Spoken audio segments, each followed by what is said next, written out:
Greetings, OACP members.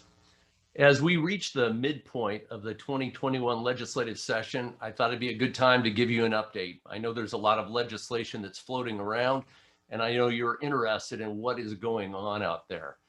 I want to begin just by giving you a little bit of context for the session, what's going on. As you know, the session is virtual.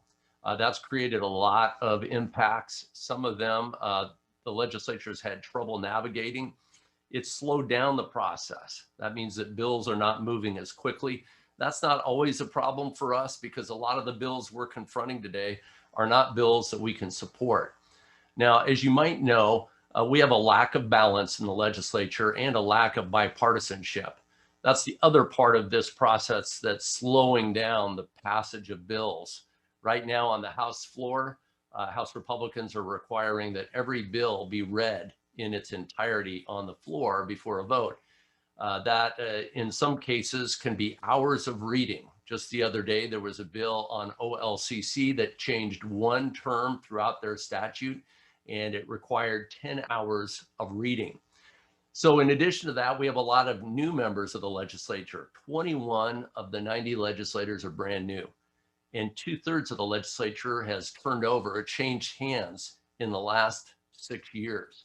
That's a lot of inexperience in the legislature right now. In addition to that, there are a lot more committees at work this session.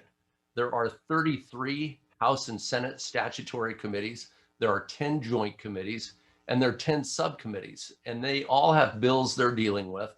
And it's created a scheduling challenge where we have one committee meeting at the same time as another.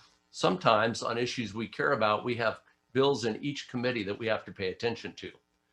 So as you probably know, one of the themes of this session is bias and equity, and there is a continued focus on police reform. In fact, there is a House committee that is solely dedicated to equitable policing issues, and we've had a lot of issues to deal with this session. So what I've done and what you'll see accompanying this video is a legislative update that's comprehensive.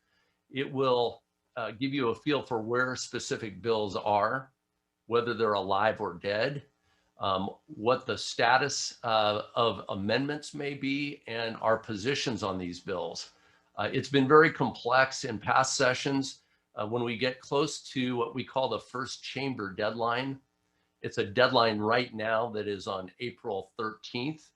That's the date that bills in the House have to have a work session and be voted out to the floor or another committee. And bills in the Senate have to be voted out of the Senate either to another committee or to the floor.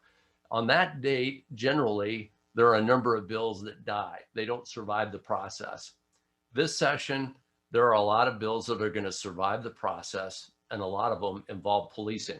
But as you will see from the comprehensive report, we were able to kill a number of very problematic bills, many of which you communicated with me your concern about. What's left? Well, we've been in very intense negotiations over about a dozen bills that impact everything from tear gas and munitions to uniforms, accreditation. There's just a lot of bills that seek to impact the work you're doing. And I want to thank the members of our strategic review team, a group of chiefs and sheriffs actually that on short notice have been willing to review bills, help with key points in terms of our concerns, and really to help me in our efforts to submit testimony. And many of them have provided testimony themselves. They've done a great job. So to all the members of the Strategic Review Committee, I really want to say thank you. So I want to talk just for a moment about a few bills that are still in play, so you'll get a feel for where the bills are at. I want to start with House Bill 2928. That's the bill that deals with tear gas and munitions. Initially, it would have eliminated the use of tear gas almost completely for crowd control. It would have required any use to be limited to use against an individual, which, as you know, is impossible. So the bill as it stands today is much better with one exception. In the bill, the Dash 4 amendment that the committee is currently considering it removes our liability protection for engaging in situations involving a riot or mob action. Not just that, it exposes that liability now to us retroactively to the year 2016. We're working to get that provision removed from the bill, and hopefully we'll be successful. Second bill I want to mention is House Bill 3145. That's the misconduct database.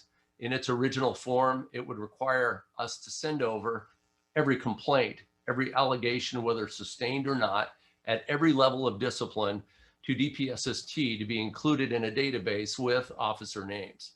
Of course, that's incredibly problematic.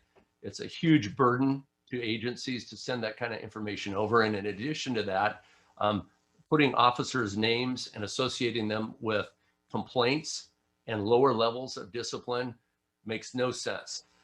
We've recommended an amendment that would limit that only to sustained economic discipline.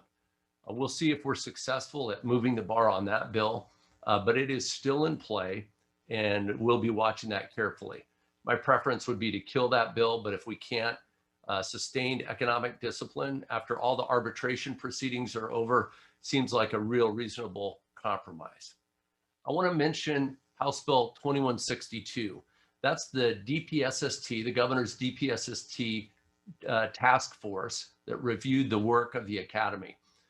I think we were able to come to a good place on that bill, but I do want you to be aware that there is an impact on larger agencies related to accreditation.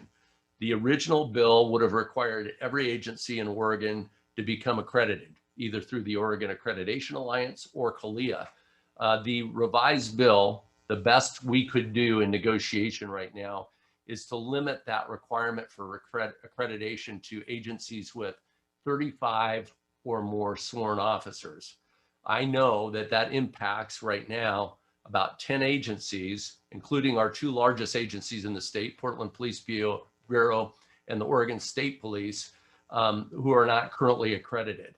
So it does have a significant impact, but we were able to avoid the impact on smaller agencies. That's just at this point in time. Bills can change as things move forward. The next one I want to mention has to do with uniforms. As you know, we had some crazy uniform bills that were introduced. The one this session is House Bill 3355. We have been able to make some amendments to that bill that would also limit the impact to agencies or jurisdictions over a certain population level. Our goal was to limit it to populations over 150,000. It would only apply to crowd management, and we defined that. It's actually not parades. We've defined it. It really is limited to situations with 50 or more people where the action that's occurring is related to riot or mob action. So we've defined it, and we're trying to limit the population that of agencies that is impacted. I think we're more likely probably to end up with a population of cities over 60,000 population, which brings in about 9 or 10 agencies. The impact actually has to do with the uniforms themselves.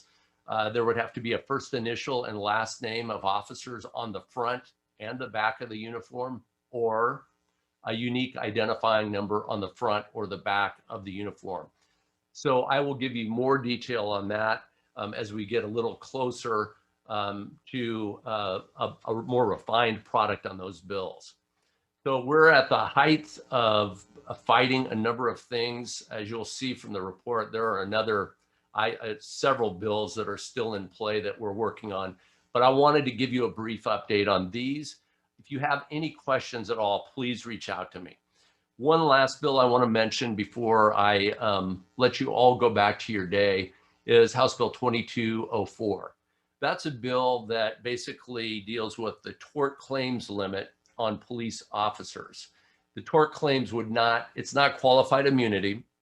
Officers would continue to have their own civil protection, but the agency itself would have far larger caps and liability for torts based on claims filed against police officer actions. This is significantly costly.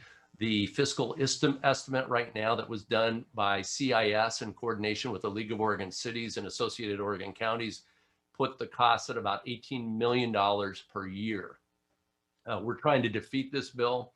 It's up for a work session the next couple of days.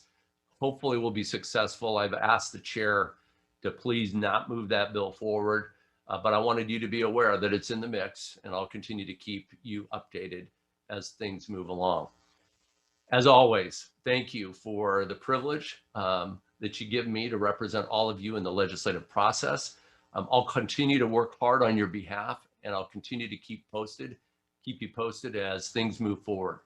Thank you all very much, and keep up your good work. Hopefully I can keep you protected from all of the awful things they'd like to do to you here in Salem. My best to all of you.